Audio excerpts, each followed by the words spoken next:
Aloha, everybody. I'm Eva Andrade, and on this episode of the Triple F podcast, we're going to talk about how the faith of Americans have shifted since COVID.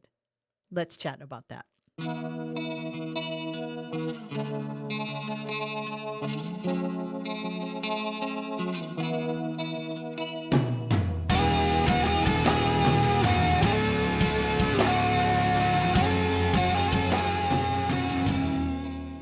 Welcome to the show, Jim Hochberg.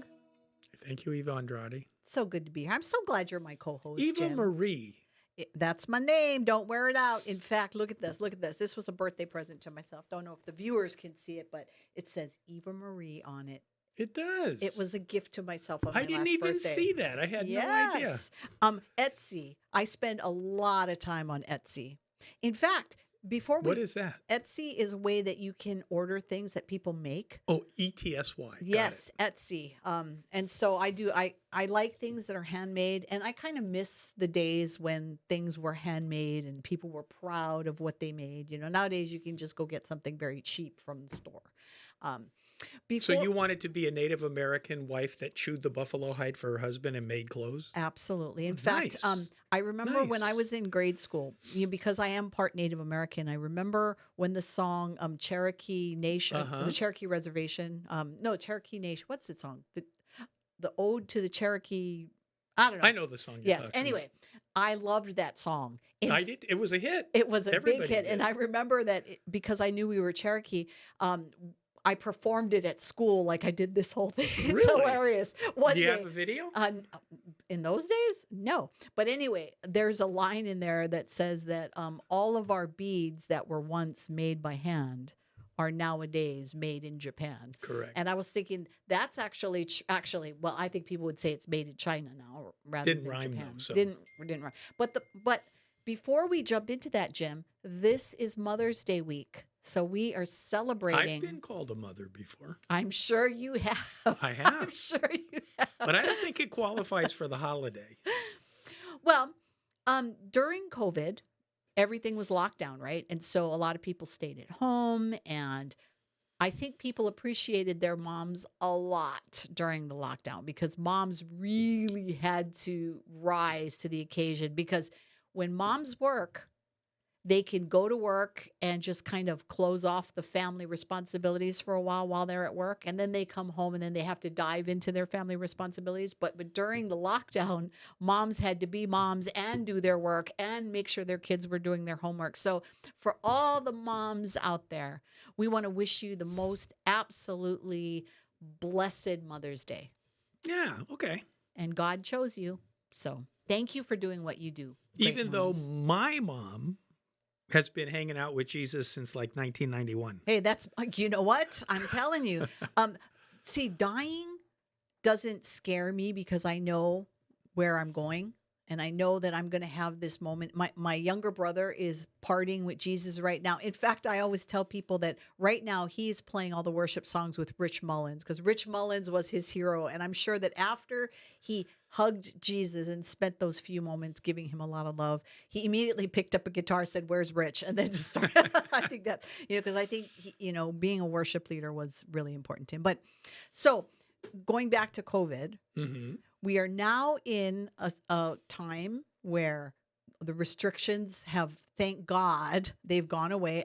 They didn't go away. The Biden administration is, if they haven't done it yet, they will be now ending all of the vaccination. Mandatory? Mandates. Yes, the mandates. Thank you. So we're now supposedly getting back to normal, but our friends out at Barna with the Arizona University, they partnered Arizona Christian University. They do these, Arizona Christian. They've done these studies, and I'm shocked to look at their most current report, how the faith of Americans has shifted since the start of the pandemic. And actually, this year, 2023, they've issued 3 installments on this report. We're only going to talk about one. Right. But if you are interested, you should really go online and get the other two, because the whole thing is very interesting. Yeah. And so we're going to talk about some of it today. And basically, they said there were 4 positive things that happened, there were 4 negative things that happened, and there were 2 consistent things that happened. And But what they were talking about is, in life, which we've talked about before, every single human being makes moment by moment choices and decisions based on their worldview. Mm-hmm. And you can have a worldview that you choose, and it's more consistent than one that happens without your choosing. And I think most people's worldviews these days happen without their choosing, because they just get information from a bunch of different sources, and those moment by moment decisions are determined by whichever source had the information for that point. And that's a very inconsistent, kind of incoherent worldview. And we do know from our own friends that we go to church with, some of them don't seem to always have the same guidepost on their decision making, their conversation, the jokes they tell, whatever. And it's because their worldview isn't determined by Scripture.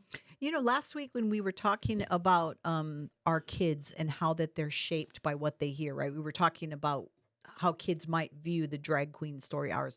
We talked about that they're being attacked so much by all this negative stuff that it's hard for them to form a strong Christian worldview. There's just a biblical worldview because they're being attacked so much. Well, they get lots of info. And I think that that's what happened to a lot of even Christians, because a lot of churches shut down. Now, not all churches shut down, right? But some of them did. And so what people were doing is they were having to go to church online. They were spending a lot during COVID. Right. And so to look at what may have happened to people's view during that time, it depends on what you take in. And we were told that as kids, long before all this craziness, long before YouTube, long before internet and all this kind of stuff. Be careful who your friends are. Yes. And we kind of lived that, right? I mean, what you read, my parents were always very picky about the books that I read when I was growing, and I was an avid reader. In fact, man, shout out to all the people like me that read every Hardy Boy book and every Nancy Drew book and every Bobbsey Twin book, or the Dana sisters, I should say. I loved those things. And my mom and dad were okay with that because they were great mystery stories. Mm-hmm. And you know what? There might have been a kiss in there.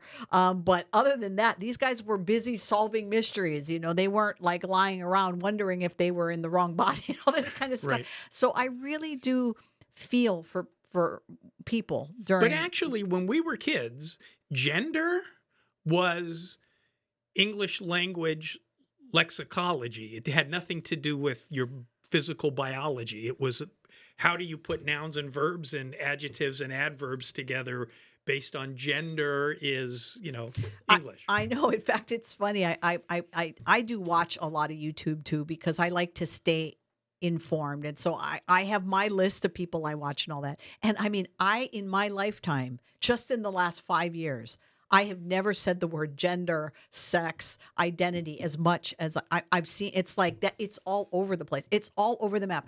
I don't know how people can stay on top of that. Even people who do this for a living. But it keeps changing all the time. I mean, you saw the one representative that now has come out. He's in a red state, and he now came out saying that he identifies as a. I think he was being facetious. Well, but he's serious. But he's serious. Yeah. Because I don't think he really does, but he wants to make people. Well, and he says that it may change. He said that in his statement. He goes, "I want to be free to identify as a female Indian lesbian." So I think what's happening is you have the talking points, right? You see all these people that are in the liberal media and they have to use the pronouns that he's choosing because they're the ones that made these rules. They set these rules and now they're having a hard time following it. Well, how do we know that you really feel that way? Well, wait a second. That's not part of the dictionary. The dictionary doesn't say prove it. I mean, In all of these discussions, have you ever said that somebody has to prove if they really have these feelings? I've never heard it. No. But anyway, it goes back to the change of what people experienced. Correct. Because of what they take in. So let's talk about this because I know that you have a lot of thoughts about this report. Well, what they were doing is comparing 2022 to 2023 mostly, also 2020. And actually, if you look in the report, there are two charts that summarize it up really nicely. And what they were, so Barna, you've heard the name George Barna. He's a pollster. He used to do a lot of political polling, and now he's with Arizona Christian University. And his organization is called the Cultural Research Center at Arizona Christian University. And so he's doing all of these national statistically valid polling on issues related to worldview. And so just to cement the point, if you think you have a Christian worldview and you find yourself believing things that are not consistent with Scripture, there is sources of information causing you to believe those non-scriptural things, which means you don't have a purely biblical worldview. The reason that Christians are pro-life is because they have a biblical worldview. You aren't supposed to murder people. You are supposed to value human beings because they're made in the image and likeness of God. You're supposed to spend your life serving and loving God. That's a biblical worldview, right?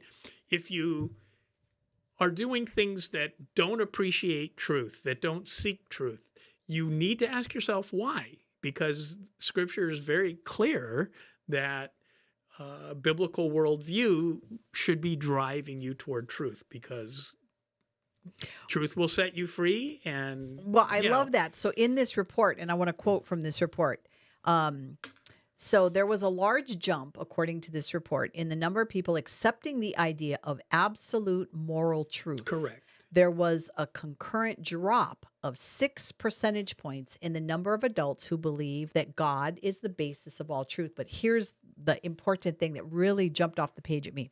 That suggests that even as more people believe there may be a source of absolute truth, fewer people believe that source is God. And I was thinking, how many times have you heard recently from the news somebody on the other side of the fence on these issues saying, but this is my truth. Right. This is my truth. You can't argue with my truth. And I'm concerned that even in the Christian population now, people are questioning whether that truth or is that the source, idea has crept into their worldview, because truth is transcendent of whoever's speaking it. Opinions are personal. I know, but so my truth is actually my opinion. But don't you have visions of Pontius Pilate there? Well, what is truth? You know what I'm thinking? I actually don't have a vision. I saw it in the movie. Which version?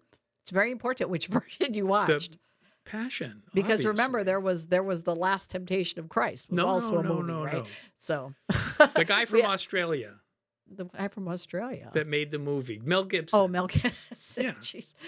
Okay, but so to be very clear for those listening and watching, for you and me, Jim, we get our source from the Scriptures. We Correct. believe that all the truth comes from a living God who is one and the same, who has not changed. Correct.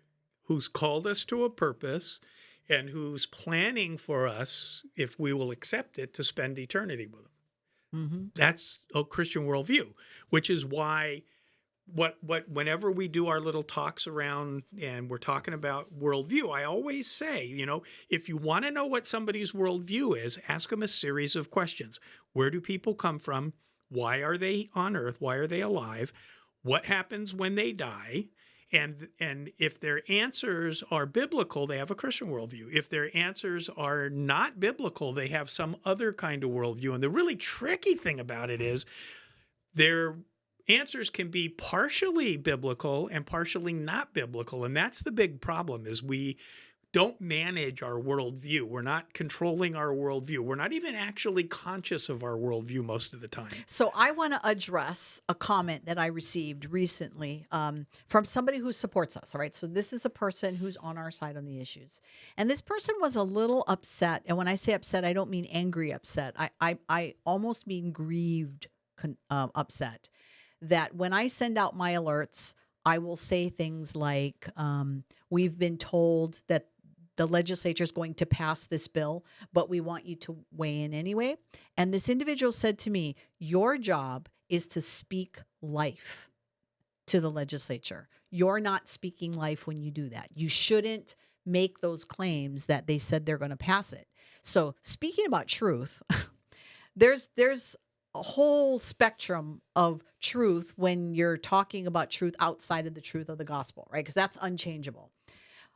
My job and my responsibility is to encourage people to get involved in the legislative process. It's why I do what I do. If the legislature tells me that they're going to pass a bill, they have never lied to me. Never. Anytime I tell people that they say they're going to pass this, I'm not doing it because I'm speaking death.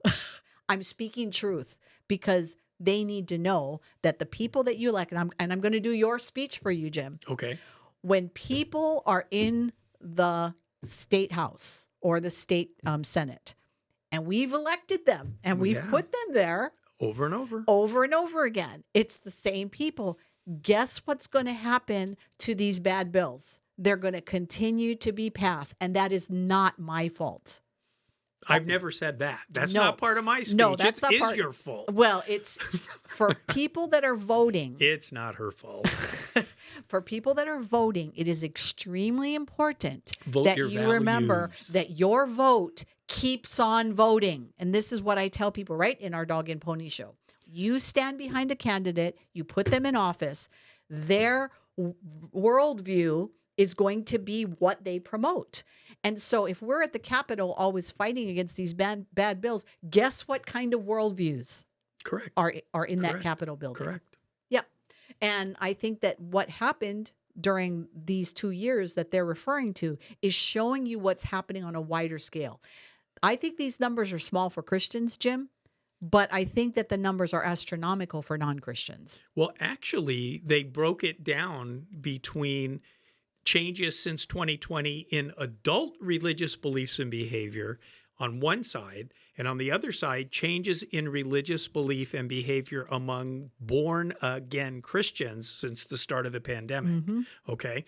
So I wasn't so concerned with the first one. I was more concerned with the born-again Christians. Right. And the one that jumped out at me, and it's so odd.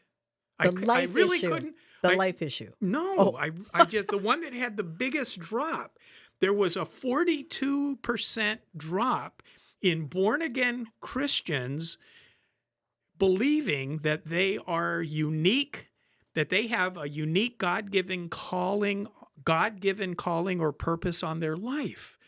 A 42-point drop. It went from 88% of born-again Christians in 2020 believing that they did have a unique God-given calling or purpose for their life to 46%, a drop of almost half. Now,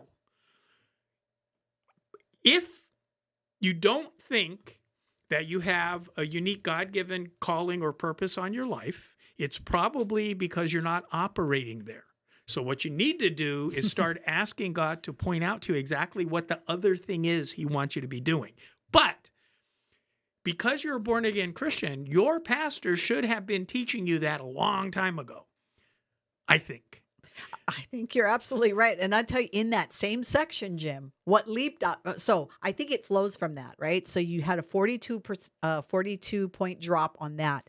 But Jim, there was a 14-point drop in that Bible is unambiguous in its teaching about abortion. Mm-hmm. There was a 14-point drop in Jesus did not commit sins during his time on earth. But even more horrific, human life is sacred, dropped 12 points.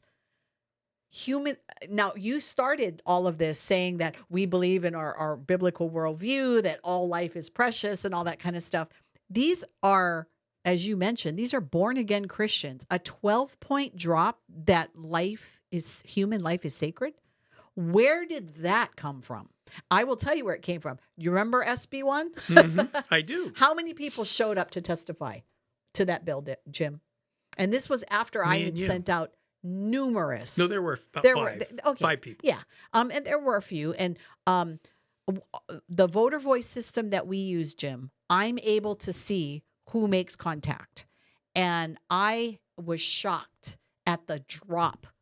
So I'm not even, I can't say whether everybody in our list is born again because I'm not in their heart. I don't know True. where they. And there's, I don't know, I'm speculating, but there could be a fatigue on the abortion issue. I think there's at the legislature, I think there's in our side. I think going back to that comment that I got, I think that that's where that comes from, right? Is that I'm speaking to people that are fatigued, Jim. They're tired. And if I don't tell people that the legislature is going to pass a bill anyway, and then they get all involved and then the bill passes, I think that that does more damage to them than if I tell them up front, look, and the reason I say that is you and I have been around the block a long time.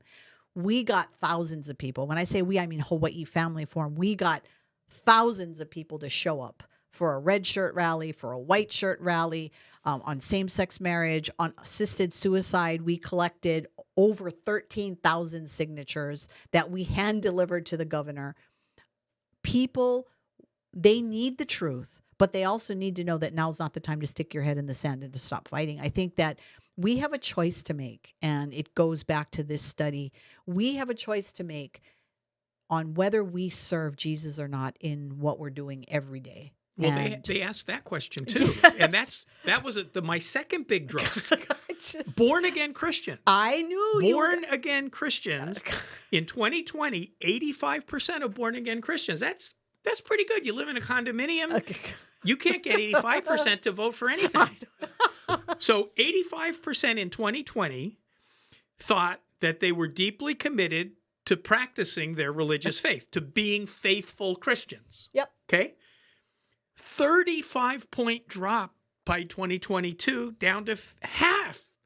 Half of the born-again Christians are deeply committed to being committed Christians, which is probably why the life issue isn't getting the same attention, all that stuff.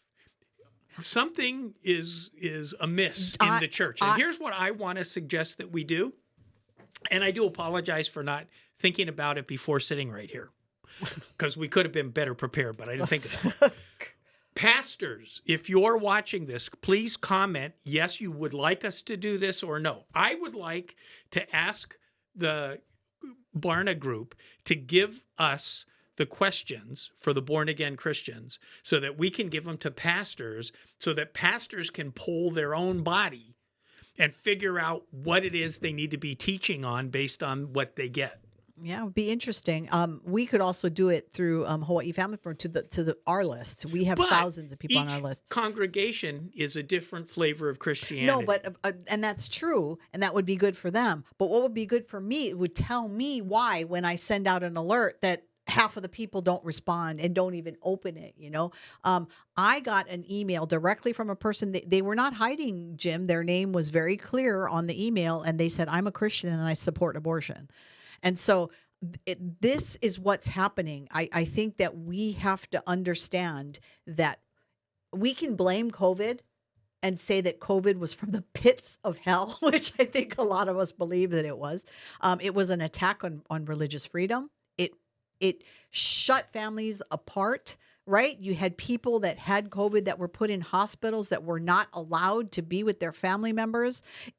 COVID was a horrible experience for people.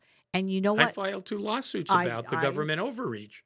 Absolutely. But I will not blame COVID for all that's happening because I saw this coming at least 5 years ago. Well, these guys aren't blaming COVID. They're just using it as a signpost. Right. Well, I'm saying that we're not blaming COVID because we saw this coming. You know, this was a signpost, Jim. Even though Hawaii doesn't have billboards, this was a billboard that it was on the way. Absolutely. So what do we do about it? So, okay, this has happened. So what everybody that's watching this show needs to do is personally, by themselves, in their prayer time, do an inventory on their worldview. Because what this shows me is there are people that believe they're born-again Christians across the country, not just in Hawaii, not just in the church I go to, but they respond to poll questions with a worldview that is decidedly not a biblical worldview. And the whole point of the church is to train people, new people, young people if they go with their parents, older people if they join the church later in life, to train you on what the Lord wants from you. And if you're not working on that, you're not growing in your faith, which is obviously not the best choice. It's probably the worst choice, but there could be other worser choices. No, I think what this call tells me is the pastors, you got to start figuring out what you're not teaching for your folks to believe this. And I know every pastor is going to be, well, this obviously isn't my congregation, but you need to poll them.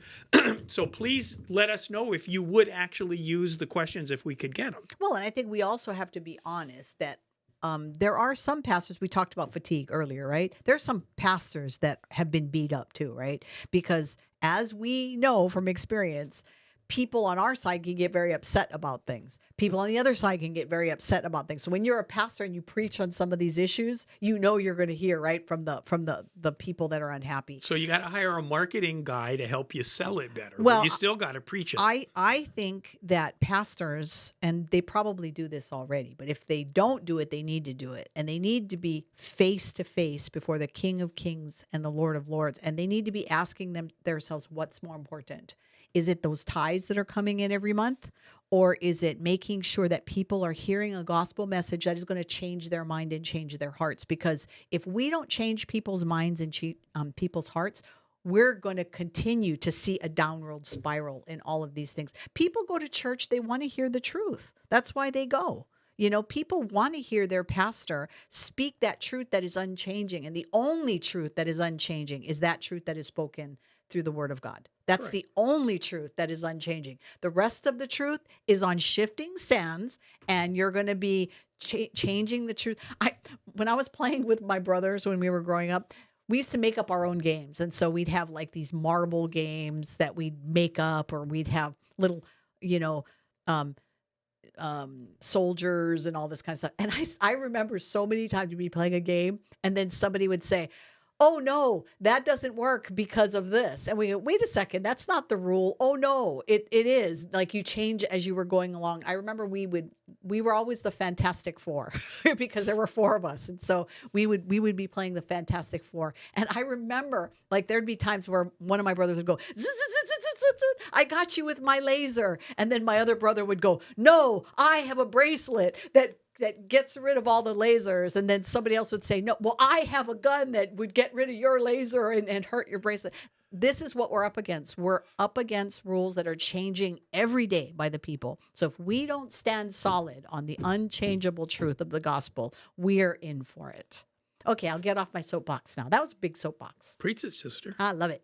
All right, so we want to encourage you to like this video, share it, hit that notification button so you know every time we upload a new video. And you know what? Comment below. If you're listening right now, take a moment, comment below. Why do you think it is that people are moving away from the real truth of the gospel? Let us know. Maybe we'll give you a shout out. It's on in the next back show. of the book. It's in the back of the book. We will see you all next week, and happy Mother's Day to you mothers out there. Mahalo, everybody. Aloha.